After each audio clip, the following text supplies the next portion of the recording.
Alors, je voudrais vous parler du journal intime en rapport avec l'astrologie. Le journal intime, normalement, il comporte des dates.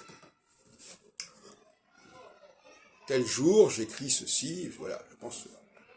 Et ces dates, elles peuvent faire sens au regard de l'astrologie. Alors, je n'ai pas entendu beaucoup d'astrologues parler des journaux intimes, et je n'ai pas entendu beaucoup d'astrologues demander les journaux intimes de leurs clients.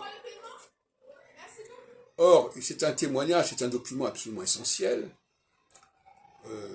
pour la recherche astrologique.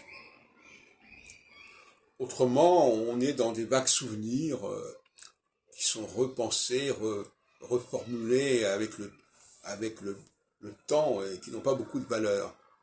Le journal, comme son nom l'indique, c'est au jour le jour. Et donc, moi j'ai constitué depuis les années 60 une série de journaux intimes. Il y a eu parfois des interruptions, mais ça s'est poursuivi longtemps. Malheureusement, avec le développement d'Internet, etc., l'écriture manuscrite s'est plus ou moins perdue chez moi à ce niveau-là. Mais on peut dire que, même si on peut aussi écrire son journal intime sur ordinateur. Voilà. Mais enfin, il m'a accompagné jusque entre les années 60 et les années 90, disons. Et d'ailleurs, dans ce journal intime, c'est aussi un journal intellectuel. Quand on regarde mon journal intime, on voit que je fais des calculs astrologiques. Bon, donc il y avait déjà aussi cette dimension,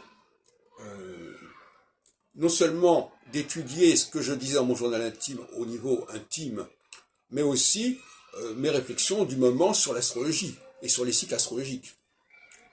Parce que il y a deux grands axes qui ont inspiré mon travail chronologique, en dehors de l'astrologie elle-même. C'est d'un côté le droit constitutionnel, avec son travail sur la durée des mandats, etc., le rythme des élections, et puis d'autre part le journal intime, etc. Puis peut-être aussi d'autres choses, comme par exemple l'organisation de congrès, à quel rythme je les organisais, si à un certain moment j'avais un impact plus important qu'à d'autres sur la communauté astrologique, etc., etc.